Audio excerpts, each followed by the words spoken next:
Bom dia, queridos irmãos. Hoje nós vamos então continuar a nossa escola bíblica e nós temos tratado, como os irmãos lembram das últimas aulas, que foi o Narciso que ministrou, uma série de seis perguntas do nosso catecismo que falam a respeito de uma teologia que nós chamamos de teologia dos pactos ou teologia da aliança. E essa é uma teologia, faz parte das nossas teologias reformadas, mas ao mesmo tempo ela é uma teologia que ela foge um pouquinho daquilo que as outras denominações acabam pensando sobre o plano de salvação, sobre a forma, o processo que Deus age, ou escolheu agir para nos salvar, para demonstrar e revelar a sua salvação. Sendo assim, eu quero te convidar para abrir a sua Bíblia. Hoje nós vamos ver as perguntas de número 33 e 34, se assim o tempo nos permitir. Mas eu queria te convidar para abrir a sua Bíblia em Efésios, na carta de Paulo aos Efésios, capítulo de número 2. E esse é um texto bastante conhecido, você já deve imaginar qual é.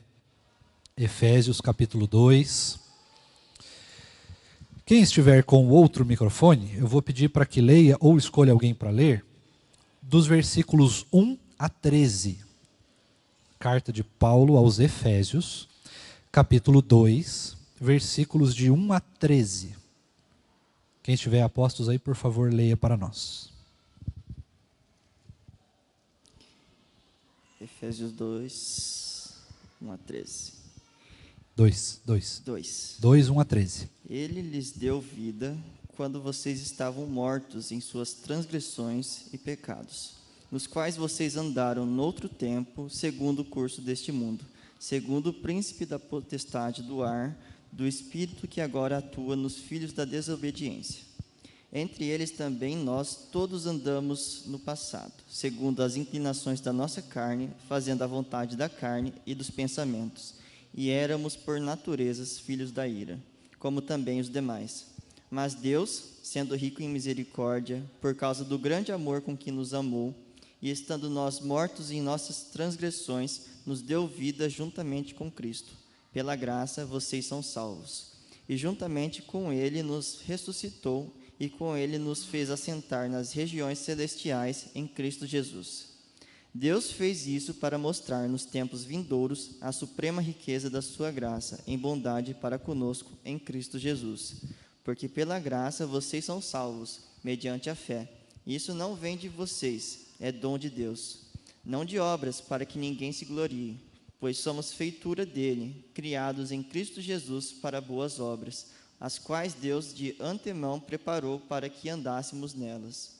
Portanto, lembre-se de que, no passado, vocês eram gentios na carne, chamados incircuncisão por aqueles que se intitulam circuncisão, que é feita na carne por mãos humanas. Naquele tempo, vocês estavam sem Cristo, separados da comunidade de Israel e estranhos às alianças da promessa, não tendo esperança e sem Deus no mundo. Mas agora, em Cristo Jesus, vocês, que antes estavam longe, foram aproximados pelo sangue de Cristo. Vamos orar mais uma vez? Bondoso Deus, nós lemos a Tua palavra, e agora que nós vamos estudar não somente ela, Deus, mas vamos estudar também teologia, vamos olhar para a luz da Sua palavra e perceber como que o Senhor tem realizado o seu processo de salvação, como que o Senhor realiza, Deus, a redenção nas nossas vidas. Nós clamamos para que o Senhor nos ajude a entender esse tema. É um tema bastante delicado, que envolve bastante coisa, tem muita coisa para a gente saber, muitas informações, e muita gente pensa diferente de nós nesse sentido. Por isso, nos ajuda a compreender isso de maneira profunda, mas também de maneira simples, para que não só possamos entender aquilo que o Senhor quer nos falar, aquilo que o Senhor quer nos ensinar, mas para que nós também possamos ensinar a outras pessoas e transmitir a Tua palavra e o conhecimento do Senhor. Nós clamamos, ó Deus, pedindo a Tua ajuda, a Tua graça, a iluminação do Teu Santo Espírito, para que possamos entender todos os elementos condizentes com a Tua vontade, com a Tua salvação e com a Tua graça. Nós pedimos por isso, em nome de Jesus. Amém. Irmãos, se vocês eventualmente quiserem fazer perguntas, manifestações, só levanta uma das suas mãos, o Nicolas vai chegar aí até você, e aí você pode então participar. Mas vamos dar início à nossa aula. Como eu falei no começo, muita gente pensa um pouquinho diferente essa teologia que nós chamamos de teologia dos pactos, ou teologia do pacto, ou teologia da aliança. A forma dessas pessoas pensarem, ou a forma dessas outras denominações pensarem, é de modo muito semelhante a como nós seres humanos agimos. Então você, de maneira simples, você transporta para Deus a mesma forma de agir que eu e você temos diante de algum tipo de eventualidade, de algum acaso, de algum problema que tenha acontecido no meio do caminho e que não estava sendo previsto. O Narciso já falou um pouco sobre isso também, em algumas aulas anteriores, mas nós sempre precisamos lembrar, Deus não foi pego de surpresa por causa do nosso pecado. Ou melhor, por causa do pecado de Adão e Eva. Ele não foi pego de surpresa. Ele não precisou traçar um plano B. Tudo já estava muito bem definido, muito bem delineado. Deus não é pego de surpresa, não há como surpreender o Senhor. Sendo assim, depois que existe a quebra do primeiro pacto, ou do primeiro pacto, vamos chamar assim por enquanto, do primeiro pacto, que é o pacto de obras. O que é o pacto de obras? Bem simples. Eu te dou uma coisa para fazer, você faz, eu te abençoo. Você não faz, é castigado. Pacto de obras. Essa é a forma mais simples de entender ele. Adão e Eva tinham uma responsabilidade. Não comer da fruta, do conhecimento do bem e do mal. O que eles fizeram? Comeram. Se eles comeram, desobedeceram. Se desobedeceram, quebraram o pacto de obras. Esse é o primeiro pacto. Ao quebrarem esse pacto, nós então entramos num problema muito grave. Se eles conseguiram quebrar o pacto, significa então que Deus precisa, na visão de muitos, ou reconstruir esse pacto, ou se reorganizar para que ele possa consertar o dano causado. Só que o grande problema de pensar assim é que nós esquecemos, por apenas alguns instantes, que não só Deus não é pego de surpresa, como os planos que ele traça têm começo, meio e fim. Deus não faz planos que possam ser quebrados, que possam ser destruídos, que possam ser modificados por ações humanas. Dentro do plano de Deus, de salvação, já existia vamos dizer assim, uma pré-ordenança, uma possibilidade de que, se isso aqui acontecer, já está decretado o plano continuar. Não vai ter uma falha, não vai ter uma pausa, não tem um meio do caminho, não tem plano B, é um plano só. E é óbvio que o Senhor já sabia que o ser humano iria pecar. Se não fosse assim, a questão mais simples que nós poderíamos concluir é: Deus não precisaria colocar a fruta do conhecimento do bem e do mal ali. Ele não precisaria testar o ser humano. Deus sabia de tudo que ele estava fazendo. Deus não é pego de surpresa, ele não age da mesma maneira que nós agimos. Então, neste sentido, nós estamos muito bem seguros de que Deus tem apenas um plano. E este plano nós chamamos então de pacto da graça, ou aliança da graça. E só tem uma. Embora nós vamos ver que esse pacto, são chamados, vários pactos ou várias alianças, você vai reparar que na verdade é apenas uma. Todas essas formas estão ligadas apenas à teologia da graça, ou aliança da graça, ou o pacto da graça. Nada muda além disso, embora tenham nomes diferentes. Uma forma da gente entender isso de uma maneira bem simples: todos nós já vimos alguém casar, ou você já casou, ou viu alguém se casar. E é comum que quando a gente vai se casar, nós usamos alianças. O noivo usa, depois do casamento, né, usa na mão esquerda, e a noiva também usa na mão esquerda. Tá? Só que antes criaram aí a aliança de noivado, né? Às vezes é a mesma do casamento, às vezes é uma um pouquinho inferior, às vezes em qualidade, em tamanho, alguma coisa assim, né? Depois muda. Mas essa anterior se usa então na mão direita. E até alguns namorados usam uma aliança mais simples ainda para demonstrar apenas que há um compromisso ali sendo construído, e eles também usam essa aliança na mão direita. E nós podemos pensar, quantas alianças são necessárias para alguém casar? Uma. O que muda? Nada. Só muda o material. A intenção é a mesma. No caso de Deus, quando Ele traça o seu plano, Ele não muda de plano. O que acontece é que, conforme a sua revelação vai sendo distribuída para nós, ou seja, conforme Ele vai nos deixando claro o seu plano, então Ele vai aperfeiçoando o nosso entendimento do que é aliança. Então tudo começa de uma maneira muito simples. Eu te dou aqui uma lei, você obedece, você é abençoado. Você quebra essa lei, desobedece, e você é amaldiçoado. Houve uma quebra desse pacto. Houve uma quebra deste material da aliança. Então, Deus precisou revelar o próximo passo na salvação.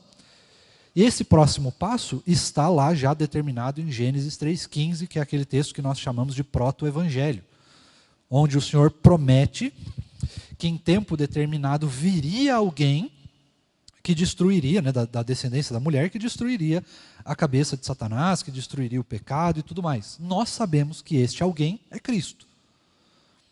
Agora, Cristo não vem como este plano B. Deus simplesmente revela aquilo que vai acontecer, só que antes disso acontecer, muita água vai passar debaixo dessa ponte. Então eu queria que você soubesse que o primeiro pacto, hoje nós estamos vendo os pactos no Antigo Testamento, que é a pergunta de número 33 e 34. A pergunta de número 33 é a seguinte: o pacto da aliança foi sempre administrado da mesma forma durante a história? E a resposta é não, ele não foi administrado da mesma forma. Ele é o mesmo, mas ele não foi administrado da mesma forma. A gente já vai chegar lá.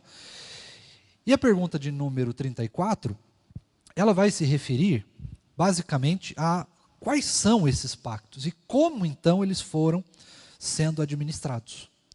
Como que eles foram ministrados, como que o Senhor nos ensina, quais são os elementos que caracterizam esses pactos. Tá?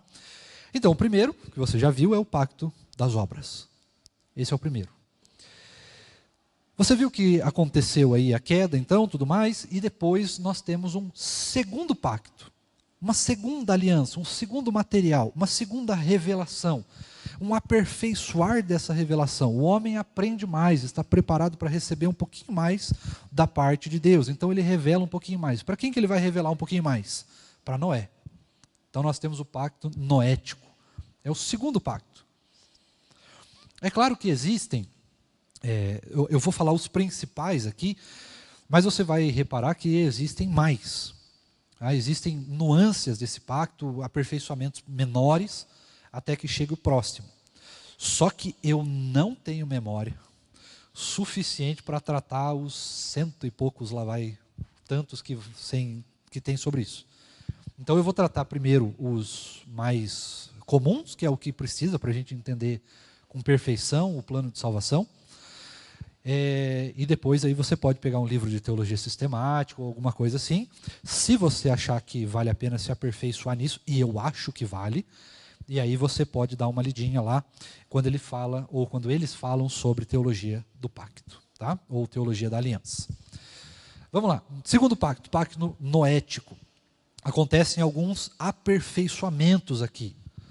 Depois nós temos o pacto abrâmico com Abraão. E aí nós temos mais um aperfeiçoamento. Depois nós temos o pacto com Moisés. E aí nós temos mais um aperfeiçoamento. Depois nós ainda temos mais um aperfeiçoamento com o rei Davi. O rei Davi talvez seja o grande precursor, né, vamos dizer assim, um dos maiores pactos que foram feitos foi com o rei Davi. Tá? E depois nós ainda temos alguns aperfeiçoamentos dentro dos profetas maiores e menores. Para mais informações, visite nossa escola bíblica de quarta-feira, que está sendo feita apenas sobre os livros dos profetas. Né? Então vamos passar um pouquinho rapidamente sobre estes pactos com esses personagens que eu citei, tá? Para você poder entender um pouquinho melhor. Nós temos Noé. Noé, ele vai inaugurar, eu queria que você percebesse, olha só. O primeiro pacto é o pacto das obras. Ele não envolve nenhuma pessoa específica, ele envolve uma ação, obedecer, obediência. Obedeceu, abençoa, não obedeceu, amaldiçoa. Ponto. Já o pacto de Noé, ou o pacto com Noé, ou esse aperfeiçoamento do pacto da graça com Noé, ele transforma em uma família. Perceba que já não é mais um pacto necessariamente de obras apenas. Tem obras ali. A obediência continua, os pactos não mudam. Por isso que a gente leu esse texto do início da aula. Porque nós ainda fazemos obras. Deus não nos tirou a responsabilidade de fazer boas obras. A diferença é que antes você tinha uma obra que poderia escolher fazer ou não, e agora nós somos então predestinados a fazer boas obras. Ou seja, a partir do momento que eu me torno crente, eu então recebo um acervo espiritual, sobrenatural, vamos dizer assim, de boas obras que eu vou fazendo ao longo da minha vida, conforme Deus me revela a sua santa vontade. E aí eu não tenho possibilidade de escolher todas as obras que eu irei fazer. Algumas sim, outras não. Mas deixa esse assunto, é outra teologia. Agora, Noé vai se tornar agora um pacto junto com uma família. Não é mais um pacto apenas de uma ação, ou com uma pessoa, mas agora é um pacto de família. A família da fé aumentou um pouquinho. E agora então nós temos esse segundo pacto com Noé. Depois nós vamos ter o pacto com Abraão. Esse pacto com Abraão, ele vai adicionar dois elementos. Dois elementos.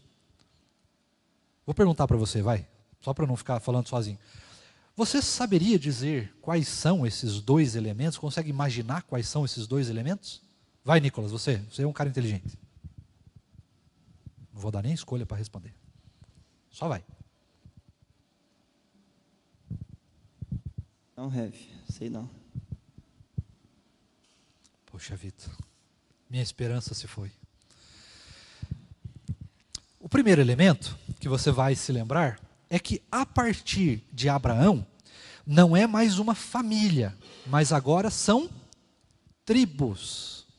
Porque da família de Abraão, começa com a família, porque ainda estava no pacto noético, começa com a família e então passa na descendência de Abraão, passa então a se tornar lá na família de José, que vai se passando, né? Família, família, família. Quando chega em José, nós então temos as tribos. O povo de Deus agora se divide em tribo, cresceu. Ou melhor, tribos, agora cresceu. Houve um aperfeiçoamento dessa revelação. Toda essa revelação, todo esse pacto, todo esse movimento de Deus sempre vai apontar para duas coisas. Ou melhor, vou dizer três, tá? Três coisas. Primeiro, ele sempre, tudo no Antigo Testamento, vai apontar para Cristo, para o Salvador que virá. As pessoas no Antigo Testamento, a gente precisa sempre lembrar disso, elas eram salvas não porque Cristo veio, como somos nós hoje. Elas eram salvas com base em acreditar na esperança de que ele viria, que um dia chegaria o dia que ele viria. Então as pessoas eram salvas na esperança de Cristo. Nós somos salvos na esperança de que ele já veio, mas ainda voltará. Agora, a segunda coisa, o segundo elemento que o Antigo Testamento aponta, ele sempre vai apontar para a igreja, que é o aperfeiçoamento final dos crentes na terra. Neste lugar que nós estamos, o aperfeiçoamento final da revelação de Deus é a igreja. Ele sempre vai apontar para mais pessoas, sempre para mais pessoas. Ele é progressivo, ele vai aumentando a quantidade de pessoas que participam deste pacto da graça, desta aliança da graça, desta possibilidade que Deus nos dá de salvação em Cristo Jesus. Terceiro, ele sempre vai apontar para um reino vindouro, para uma esperança de lugar onde será, ou melhor, onde o próprio Deus vai reinar, né? Então ele sempre vai apontar no Antigo Testamento para esses três elementos. Então a primeira coisa que acontece no pacto abrâmico, que muda, é que agora deixa de ser uma família apenas e se tornam então tribos, se torna uma espécie de vila, uma pequena formação do que viria a ser lá em Moisés, tá? Segunda coisa que nós apresentamos, ou melhor, que Deus nos apresenta em Abraão, é um sinal, um símbolo. Este símbolo é a circuncisão.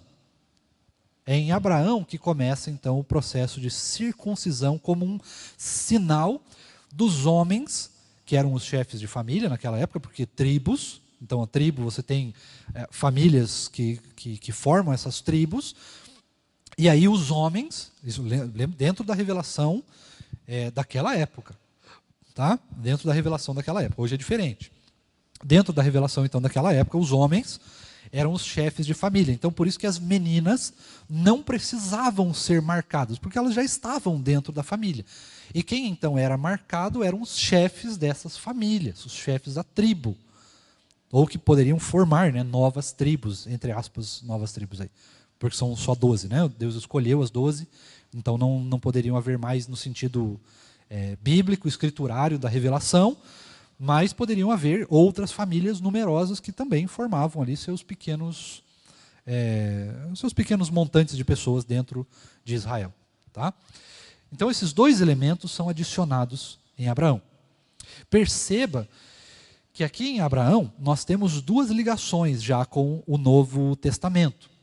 Ele está nos apontando para Cristo, ele está nos apontando para a igreja, que vai aumentando, né? E ele está nos apontando para o sacramento do batismo. É lógico que aqui não tem a menor possibilidade de alguém olhar e dizer que um dia vai ter batismo, né? Que a circuncisão seria transformada em batismo. Mas hoje, por causa da revelação, da palavra estar completa nas nossas mãos, nós então sabemos que a circuncisão se tornou o batismo. O sinal agora não é mais o sinal do sangue. Por que não é mais o sinal do sangue? Porque não precisa mais derramar sangue. Cristo já derramou o seu sangue. Então agora nós batizamos com água, tá? E foi ordenança inclusive do próprio Senhor Jesus. Não foi nenhum ser humano que mudou, né? Foi o próprio Cristo que trouxe o elemento da água para dentro aí dos sinais e símbolos da aliança, tá? Número 3. Nós saímos então de Abraão, passamos por José, temos então a criação das 12 tribos, o povo fica prisioneiro no Egito, aí Deus então levanta um tal de Moisés, o povo sai do Egito, peregrina por algum tempo, né? Antes dessa peregrinação inclusive, o Senhor então vai trazer mais um elemento para esse pacto da aliança, ou para essa aliança da graça. Ao contrário, pacto da graça ou aliança da graça. Em Moisés, nós temos mais algumas adições. Quais são essas adições? Nicolas, vai lá. Essa daí você não pode dizer que não sabe. Lá no Monte Sinai, para ajudar. O que Deus deu? As leis. As leis. Deus então agora traz a lei. Ele traz mais um elemento para esse pacto. Agora, o povo da aliança precisa cumprir uma série de leis. Essas leis, elas não podem ter o poder de salvação. Mas essas leis apontam para Cristo. Apontam para a necessidade que o homem tem de um salvador, de um mediador. Essa lei, ela aponta para a necessidade que nós temos de não conseguir cumprir essa lei perfeitamente. Ninguém pode cumprir a lei do Antigo Testamento perfeitamente. Ou melhor, troca. ninguém pode cumprir a lei de Deus perfeitamente. Não a lei do Antigo Testamento, senão vai parecer que são duas leis. Não tem, é uma só. Mas ninguém pode cumprir a lei de Deus perfeitamente. Somente Cristo. Ao olhar para a lei, você precisa olhar para o Messias, porque é impossível a gente completar aquilo. Mas o povo ainda assim tinha a lei como um dos elementos da esperança do Messias. Era preciso cumprir os 10 mandamentos. É claro que depois há um bom tempo de distorção nisso, as pessoas se perdem muito nisso lá no Antigo Testamento, acabam transformando a lei mais em um ritual do que de fato o propósito inicial que ela tinha, né, de revelar o Messias, de preparar o povo para a sua vinda e tudo mais. E aí ela se torna mais uma forma só de religião ou de opressão do povo, né, principalmente dos mais letrados nela para os menos letrados nela.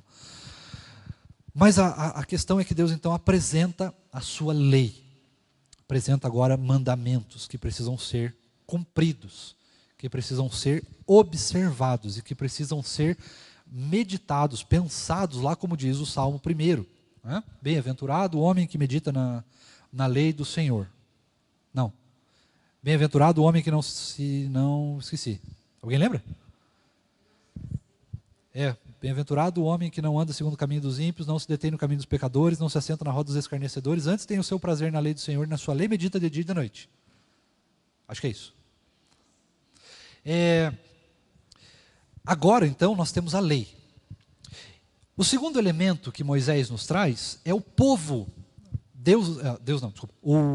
As tribos deixam de ser tribos, deixam de ser famílias, e agora nós nos tornamos uma nação, um país, um povo. Né? E isso aponta mais uma vez para essa questão que eu falei da igreja, do reino. Sempre mais, sempre maior, sempre melhor, sempre mais profundo, sempre mais cheios de elementos que caracterizam e vão nos apontando para Cristo. Moisés ainda tem um terceiro elemento que nós praticamos até hoje, com certas diferenças, mas ainda assim tem um terceiro elemento. Este terceiro elemento é a Páscoa. A partir de agora, então, nós temos um elemento claríssimo que nos aponta para o sacrifício do cordeiro que viria. A mesma coisa acontece com Abraão. Você lembra lá quando Abraão vai sacrificar Isaac? Ele lembra lá, pai, onde está o cordeiro do sacrifício? E Abraão diz, Deus proverá o cordeiro para si. Então já está apontando para isso. Agora nós temos um ápice, Deus então ele melhora o entendimento do povo sobre este cordeiro que viria. E essa melhoria desse entendimento, esse aprofundar de entendimento é através então da Páscoa, que aponta aí para o sangue, para o cordeiro, a mesma coisa, todos os elementos juntinhos ali, nos apontam então para Cristo mais uma vez. Tá? Percebe como tudo está amarradinho, tudo está ligado, tudo juntinho. Uma aliança só, ela só vai se aperfeiçoando. Deus vai mudando apenas o material intelectual dela, vai vai aperfeiçoando a sua revelação conforme o ser humano vai sendo mais capacitado por ele mesmo a entender melhor aquilo que ele estava fazendo. Deus não faz nada de graça, irmãos. No sentido, não que ele não estou falando de dar, né? Eu estou falando que ele não faz nada despropositadamente. Nada atropelado, tudo é amarradinho, tudo é muito bem construído, muito perfeito, tudo é muito ligadinho para que os elementos não só vão se aperfeiçoando, não só fique claro para cada um de nós o que Deus está fazendo, como também ninguém tem a possibilidade de ficar dizendo que Deus então erra, que ele reconstrói possibilidades como outros deuses e outras teologias. Ninguém tem a possibilidade de dizer que Deus é pego de surpresa ou alguma coisa do gênero. Tudo está muito, muito bem amarradinho. Tudo muito conciso, muito perfeito. Tá? Agora, você deve ter percebido, obviamente, que se nós temos então o adicionar da Páscoa, no Novo Testamento, esta Páscoa, então, ela vai ser transformada naquilo que nós chamamos hoje de Santa Ceia. Né? Nós participamos, então, da Santa Ceia, que é mais um aperfeiçoar, mas aí é para a aula que vem. Depois de Moisés, nós damos um salto. Existem algumas outras coisas ali, nós temos os juízes, o período, né, dos juízes, depois nós vamos entrar então no período dos reis, e aí então no período dos reis, nós temos mais um aperfeiçoar deste pacto. Espera que eu esqueci de alguma coisa. Volta um pouquinho, eu esqueci de um detalhe. Eu falei que é muita coisa? Tem um detalhe a mais que eu esqueci de mencionar. Um quarto elemento em Moisés é o tabernáculo. Esqueci completamente do coitado do tabernáculo, pobrezinho. Veja, agora, Deus não só cria um povo, como este povo ele tem um lugar específico para se reunir com o Senhor. Agora o povo tem uma lei, uma constituição, o povo tem um lugar para se reunir com o seu rei, que no caso aqui era teocracia, né? Então Deus era o rei, não existia outro líder além do Senhor, e aí os líderes que estavam designados estavam debaixo do cuidado de Deus, mas quem governava de fato toda a estrutura de povo, toda a estrutura de nação era o Senhor. Nós temos a Santa Ceia, ou seja, nós temos um rito religioso que nos aponta e nos apresenta aquilo que Deus fez pelo povo, tirando eles do Egito, libertando, né, um sacrifício de libertação, que é o que Cristo faz por nós também. E aí nós temos então este lugar. Esse lugar é mais um apontamento para a igreja. Agora sim, vamos para Davi. Chegamos então em Davi. E aí nós temos mais um aperfeiçoamento deste pacto. Em Davi, por causa dele ser um rei, Deus vai então se apontar que da descendência de Davi viria outro rei. E este outro rei seria diretamente o Messias, Cristo Jesus.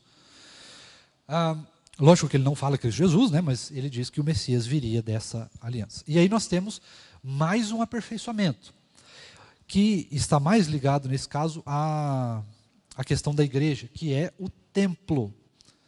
A partir de agora, Deus permite que fuja, né, saia então esse elemento do tabernáculo e se transforme no elemento do templo.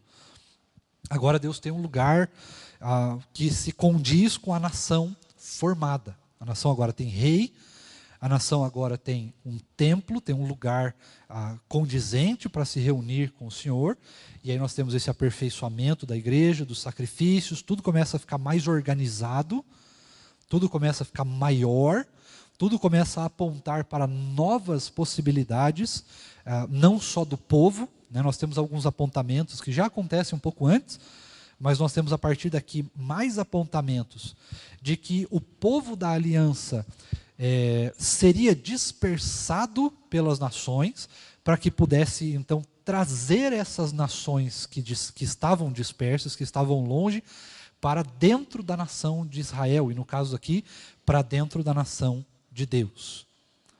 Então, quando nós vemos o castigo de Deus no Antigo Testamento, quando ele manda o povo para o exílio, isso não é apenas um castigo, mas também é um aspecto da revelação progressiva de Deus ao demonstrar que no Novo Testamento isso iria acontecer de novo, só que agora não como castigo, e sim como um cumprimento de promessa de Deus e mais um aperfeiçoamento da teologia, da graça. A graça de Deus não fica restrita ao povo de Israel, ela sai do povo de Israel, e o povo de Israel é mandado para outras nações que estavam longe do Senhor, perdidas, dispersas, e essas nações então começam a ouvir o Evangelho, e elas vêm não para Israel, não para o templo de Israel ou de Jerusalém, mas elas vêm então para o reino de Deus. E o lugar, vamos dizer assim, entre aspas, lugar, tá? Que as pessoas se reúnem para fazer parte, para demonstrar parte no reino de Deus, é a igreja. Não o lugar igreja, né? O templo que está construído aqui, mas a igreja, aquela igreja invisível que a gente falou em várias aulas, né? Fazer parte do povo de Deus através dos sacramentos, dos elementos, dos símbolos e tudo mais, né? E principalmente da fé, né? Nós somos ligados pela fé. Então perceba que tudo está muito bem amarrado, muito bem ligadinho em todos esses elementos. E aí nós temos apenas um aperfeiçoamento, nada mudou. Tudo sempre vai apontar para o sangue de Cristo, para o Cordeiro, para o Cristo que viria, para o Messias. Tudo sempre vai apontar para esse aperfeiçoamento do reino de Deus. Começa lá com um casal, depois se transforma numa família, 12 tribos, uma nação, e aí então nós chegamos à igreja de Cristo Jesus, e em breve, não sei exatamente quando, mas em breve, nós então formaremos um reino que está sendo preparado para nós na próxima vinda de Cristo. Tranquilo até aqui? Perguntas? Dúvidas? Pode falar. Só espera chegar o microfone. Ah, tá aí já.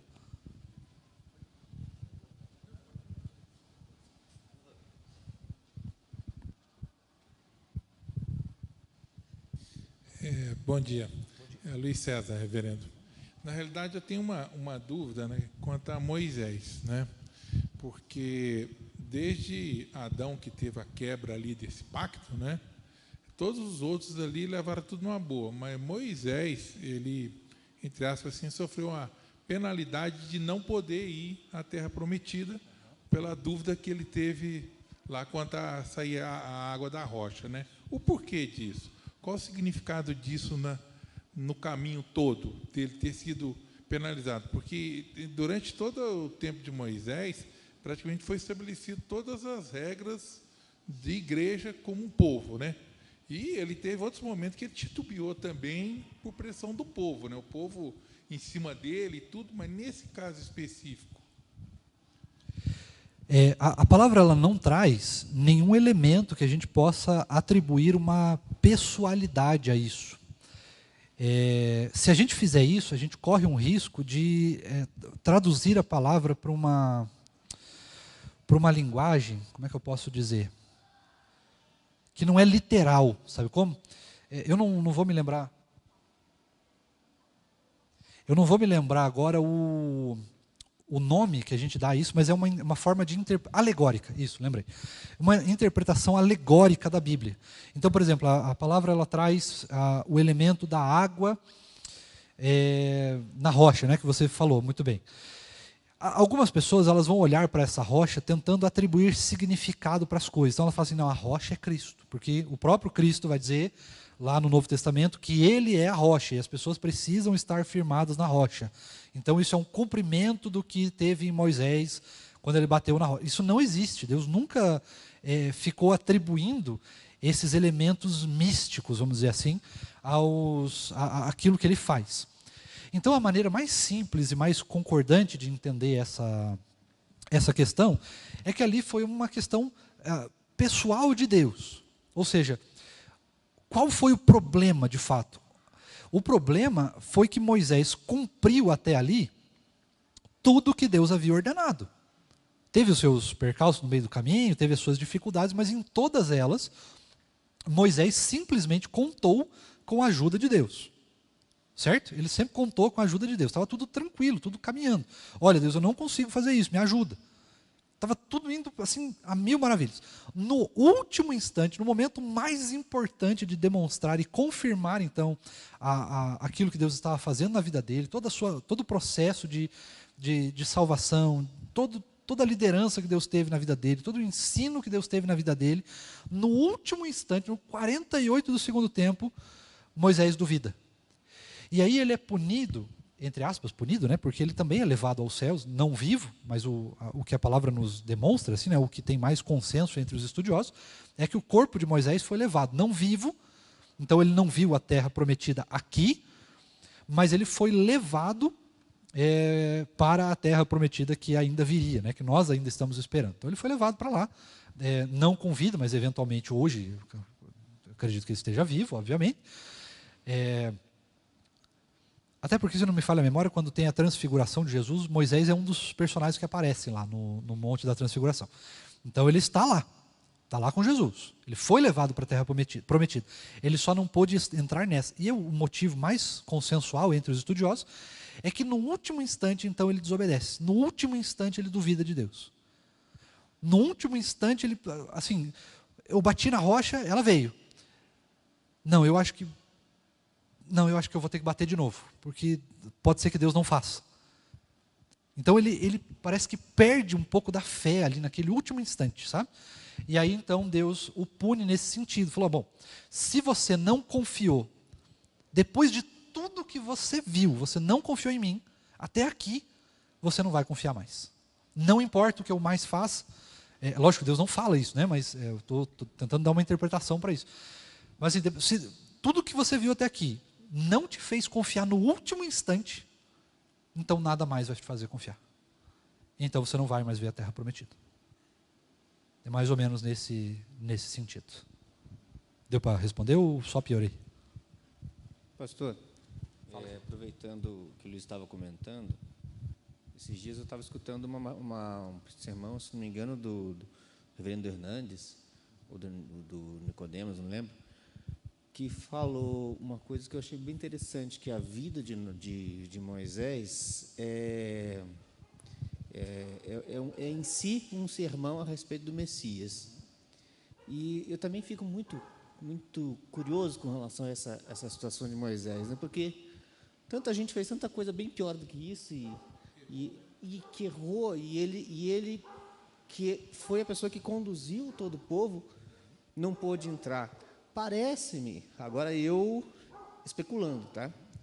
Levando em consideração essa observação do Hernandes de que a vida de Moisés é em si um sermão a respeito do Messias, parece-me,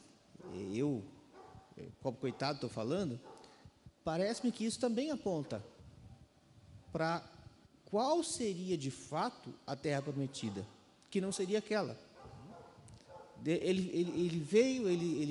Moisés veio, Moisés transmitiu a mensagem de Deus para Israel, e na hora do vamos ver, ele estava querendo entrar numa terra prometida que ainda não era a terra prometida por excelência, né?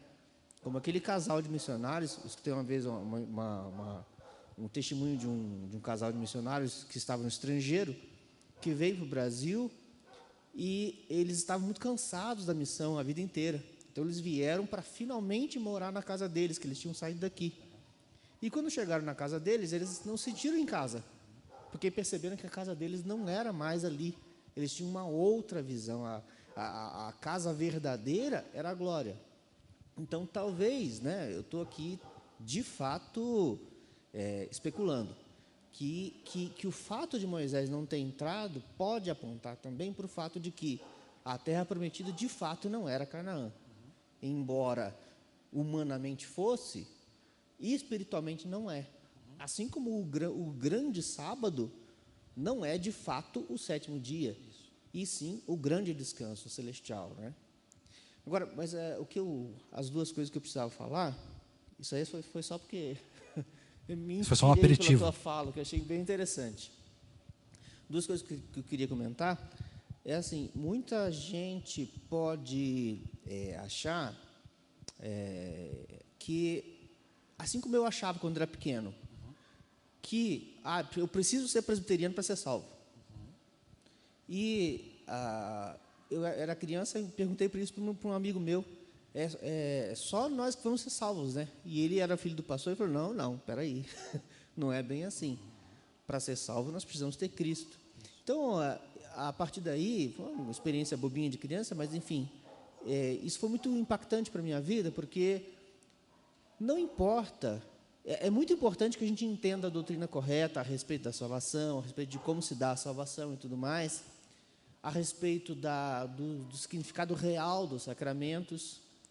Nós, por exemplo, se nós compararmos, nós presbiterianos, com os batistas, para nós não é tão importante assim a questão de como o batismo é feito. Embora nós tenhamos um padrão, não é o fazer o batismo por aspersão ou não fazer que vai dar a salvação, porque a salvação está em Cristo. Já para o batista, não. Isso é muito importante. Tem que ser por imersão, né? Mas o fato de nós pensarmos assim e os batistas não pensarem assim, isso não significa nada em termos de salvação, né? Então é importante a gente ter isso em mente, como o adventista também, né? O adventista entende que a lei precisa ser cumprida cabalmente no que se refere ao sábado. Nós entendemos diferente. Mas isso não nos dá o direito de dizer, não, a pessoa que é adventista, que guarda o sábado, não vai para o céu. Não, nós não temos como dizer isso, justamente porque nós entendemos e insistimos que o que nos dá a salvação não é o sábado, ou o batismo, ou isso ou aquilo, mas Cristo. É o sangue de Jesus que nos liberta, que garante a nossa salvação. Né? Agora, o que pode, agora já indo para o segundo ponto, o que pode fazer com que as pessoas muitas vezes pensem que Deus fez um arranjo para compensar um erro inicial, coisa parecida, é o fato de que a tradução das palavras nem sempre é perfeita. Esses dias a Cecília me perguntou: pai, por que lá no Velho Testamento Deus fala assim, Deus se arrependeu de ter criado homens? Né? A tradução pode ser qualquer língua que for, ela nunca vai conseguir transmitir completamente o sentido original. E agora eu vou jogar para você, pastor. Fala um pouquinho para a gente, por gentileza, a respeito disso, porque, se lá na Bíblia, não é uma doutrina, se na Bíblia diz, Deus se arrependeu, então Deus de fato tinha um plano e depois ele se arrependeu do que ele fez, ele teve que refazer outra coisa porque o homem mudou, porque o homem quebrou o pacto. E não é bem isso. Né? Por gentileza, se eu puder falar um pouquinho sobre isso, obrigado. Vamos por partes, então. Primeiro, vamos voltar ali para Moisés. Você está absolutamente correto nessa interpretação. Essa é uma interpretação que a gente pode tirar. Tá? Fazer alegorias fica muito complicado. A gente entra num risco muito grande. Mas, nesse caso, não é uma alegoria. De fato, tudo que Deus faz, ele tem um apontamento. Né? Como eu falei no começo, Deus não faz nada de graça. Ele não faz nada pela metade, né? Para que não tenha nenhuma lição a ser aprendida. E, de fato, ele tirou Moisés daquela terra prometida que era Canaã visível e levou para Canaã invisível. Para Canaã que nós ainda não podemos ver, mas nós temos acesso somente através de Cristo. Né?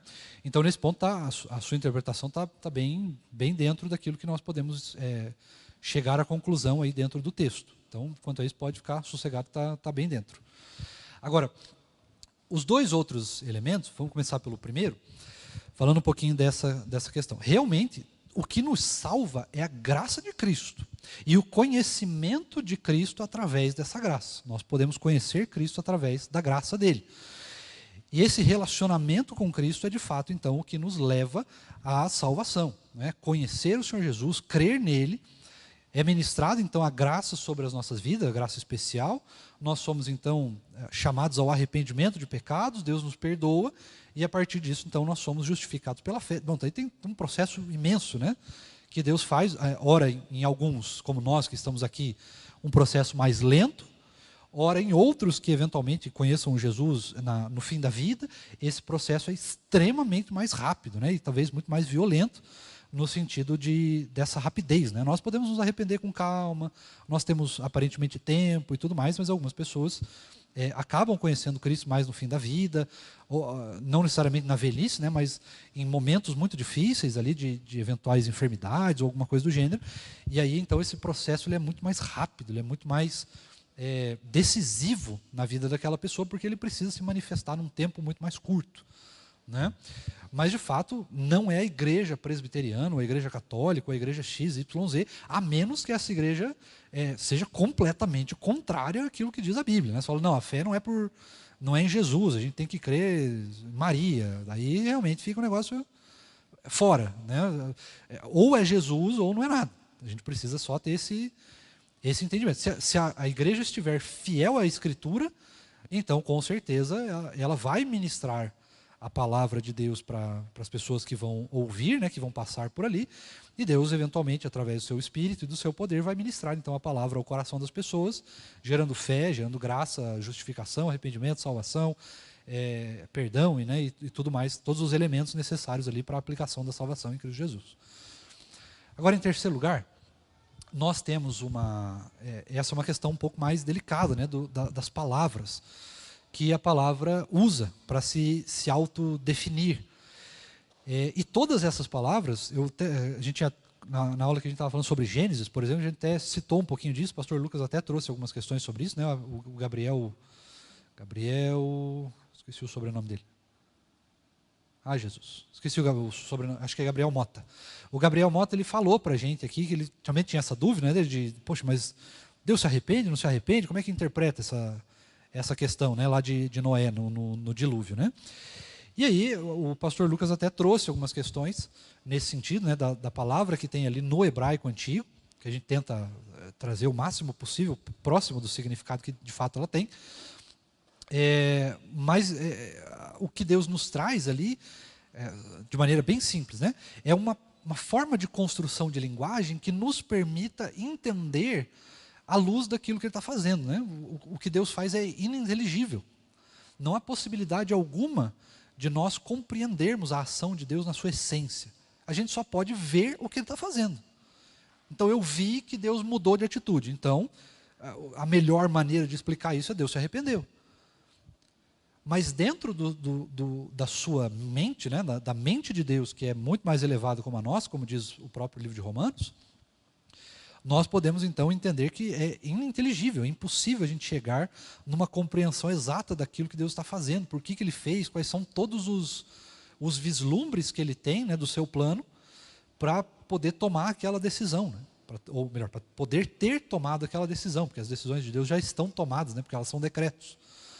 Então elas já estão tomadas. Nesse sentido, não é possível fazer uma compreensão clara de como Deus age, né? De quais são todos os fios da teia que Deus agiu, que liga a vida de todos os seres humanos com a natureza, com as leis, com os animais, com todas as nossas decisões, pensamentos, enfim, não tem como a gente compreender. Então, através dos seus escritores, daqueles que ele inspirou com o Espírito Santo, ele então traz uma linguagem que nós podemos entender, que nós podemos compreender. Deus mudou de ideia. Mas a palavra no original diz que Deus se entristeceu, não que ele mudou de ideia. A ideia já estava definida. Deus não muda, não há sombra de mudança em Deus, né? Deus não pode se arrepender, Deus não pode desfazer os seus planos e fazer outro, porque daí nós estamos dizendo que o plano de Deus é imperfeito, que o seu plano é limitado, que ele tem, né, possibilidades de falha. E não tem, o plano de Deus é perfeito, Deus é perfeito, né? E tudo que Ele faz é perfeito, precisa ser perfeito, né? Não há possibilidade de ser outra coisa. Então, quando nós olhamos para isso, a melhor forma daí, lógico, de fazer a interpretação correta é trazer para essa língua. Deus entristeceu-se. Isso Ele pode fazer, isso é super, né, super normal. Deus viu ali, olhou para aquela situação, sentiu aquela situação e entristeceu-se. Mas como que Deus pode, aí leva a outra questão, né? Como que Deus pode se entristecer? Ele não é perfeito, mas Deus se entristece, né? Cristo, que estava aqui na terra, ainda que ser humano, chorou. Né? Deus tem as suas, tudo que Deus faz, Ele faz por amor. Se Deus pode amar, e no caso Ele não pode, Ele é o próprio amor, né? A essência dele é amor. Então Ele tem sim, Ele é movido, né? O seu caráter é movido por sentimentos, só que não os sentimentos humanos. Porque outra falha nossa, né? Nós tendemos a olhar para Deus e tentamos trazer Deus para nós. Se Deus então se entristece, Ele se entristece da mesma forma que nós. Não, não é. A forma como nós fazemos as coisas por causa do pecado é totalmente diferente daquilo que Deus faz. E Deus tem sentimentos, claro, Deus Ele age, né? Ele age por amor a nós. Ele não faz as coisas simples, não vou fazer porque é mecânico. Ele faz por amor. Agora, amor que extrapola o nosso entendimento, que extrapola a nossa possibilidade de construção. Né? Nós vamos talvez entender alguma coisa mais profundamente sobre isso quando nós chegarmos lá. Mas e olhe lá, né, verdade, né? Mas até chegarmos lá, nós estamos limitados à possibilidade de falar de maneira humana. Então é impossível a gente realmente definir assim, a profundidade do que realmente Deus coloca, né? A gente vai tentando. Com o tempo a gente vai aprendendo palavras novas, surgem novos vocabulários, novas formas de pensar, né? A gente vai se aprofundando em ciência, em tecnologia, em filosofia, e nós vamos conseguindo então aperfeiçoar alguns conceitos. Se bem que hoje em dia está menos aperfeiçoado do que... Bom, enfim, estou mudando de assunto. Mas, no geral, esse é o modo mais simples da gente perceber. Né? Olhar para o Senhor e entender que Deus, na sua linguagem, ele se limita àquilo que nós podemos entender. Eu posso entender alguém que se arrepende, mas eu não posso entender Deus que se arrepende, porque Deus não se arrepende. Só que ele coloca nessa linguagem, porque assim, se ele coloca isso, eu consigo compreender alguém, e aí eu posso, através disso, usando isso como ponto de partida, eu posso então pensar e elaborar, ou tentar elaborar, alguma profundidade para a ação de Deus nesse sentido. Bem, pastor. Diga. Dois princípios de hermenêutica, de interpretação bíblica, nos ajudam também. O fato de que, para eu pensar a respeito da pessoa de Deus, do caráter de Deus, o todo explica a parte. Né? Eu posso não entender esse ponto especificamente, mas se o todo me mostra um Deus que é perfeito e um Deus que não muda, que não é pego de surpresa, então o todo me ajuda a entender a parte. Eu não vou entender que esse é um Deus que tem um caráter falho, porque o todo me está mostrando um Deus que tem um caráter perfeito. Né? E o outro princípio a Bíblia explica ela mesma.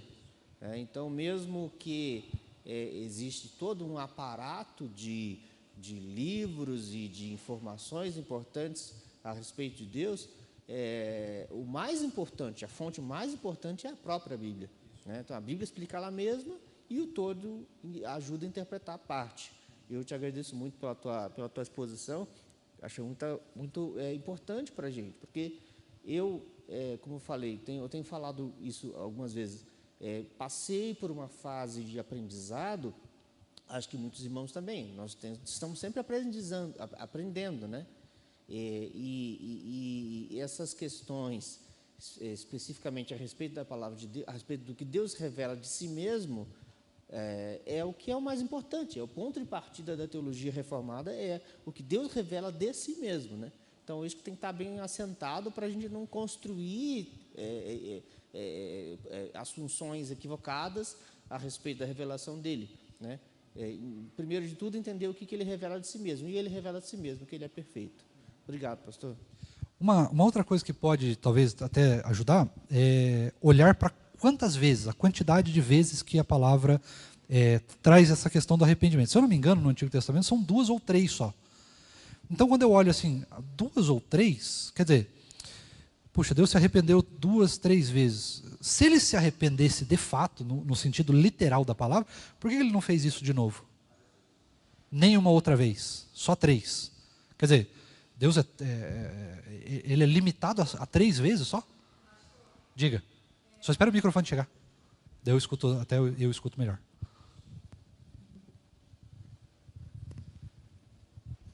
Nós, como humanos, nós temos a tendência de trazer a justiça de Deus para a nossa visão de justiça. Então, quando eu olho, por exemplo, para o exemplo de Moisés, poxa, Moisés sofreu 40 anos no deserto, com aquele povo desobediente, não sei o quê, coitadinho, não entrou na Terra Prometida. Mas a gente tem que entender que o plano de Deus foi traçado na eternidade, e aquele plano não muda, então Moisés não era para entrar em Canaã.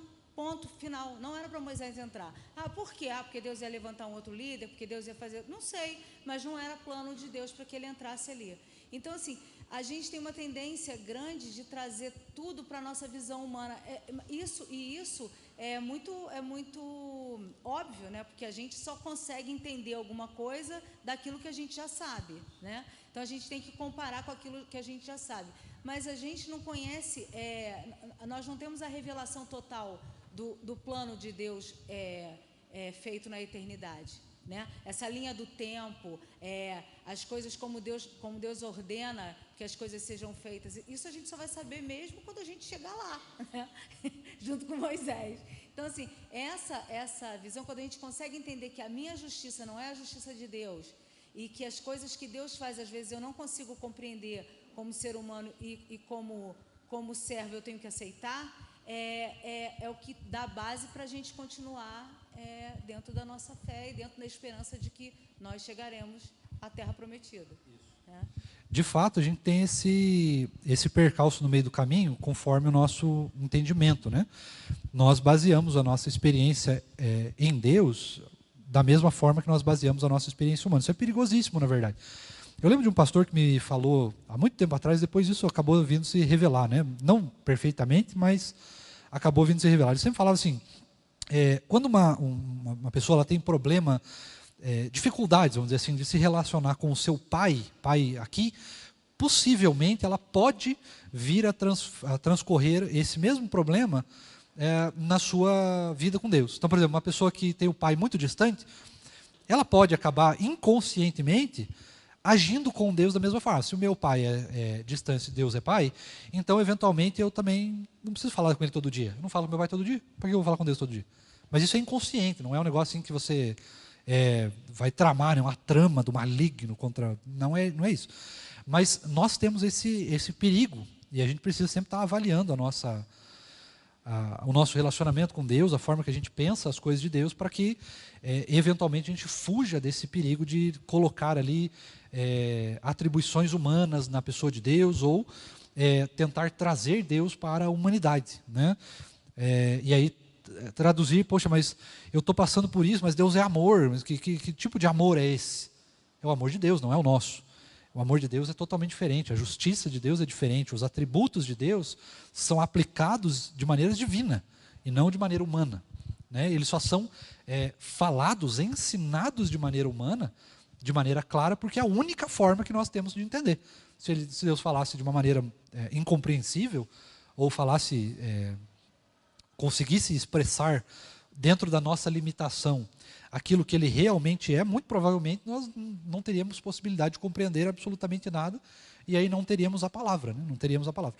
O próprio João, ele vai dizer no seu evangelho, que se Cristo tivesse falado todas as coisas, ou melhor, Cristo fala, não, se ele tivesse escrito todas as coisas que Cristo falou e todas as coisas que Cristo fez, não caberiam em todos os livros da terra.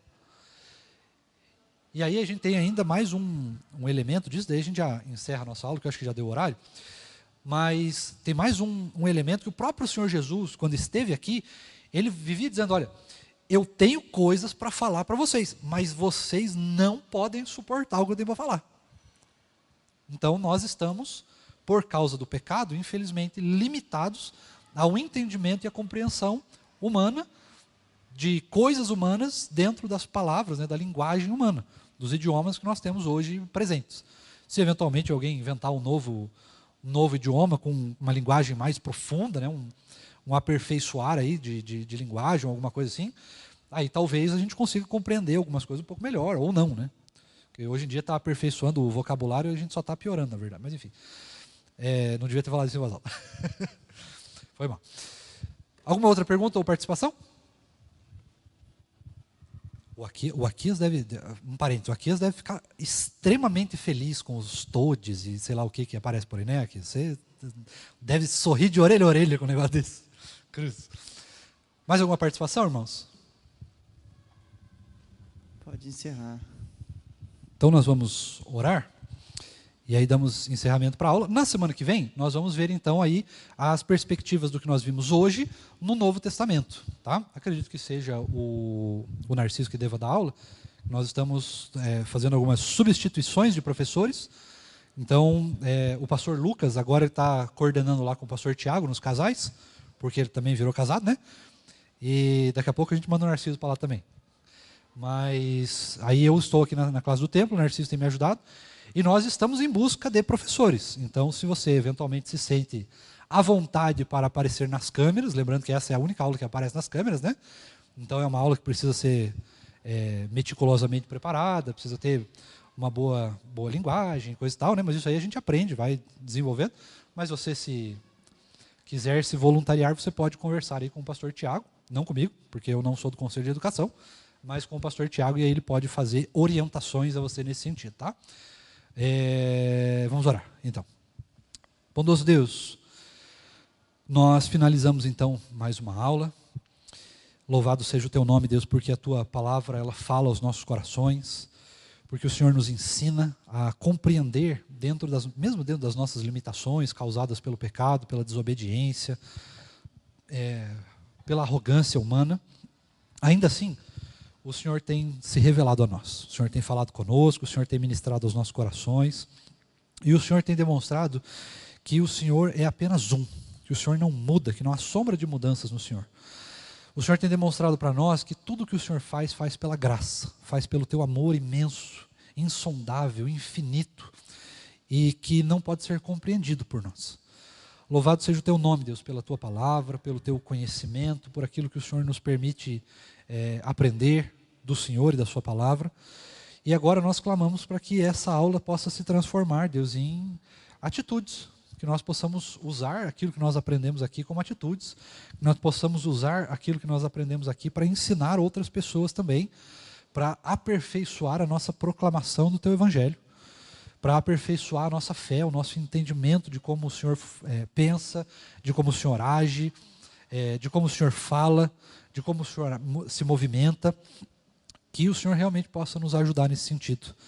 Derrama sobre nós, Deus, porção dobrada da sua graça, derrama sobre nós conhecimento e sabedoria, para que possamos compreender o Senhor, e ao compreendermos cada vez mais o Senhor, possamos nos relacionar ainda melhores, ou melhor, ainda melhor com o Senhor.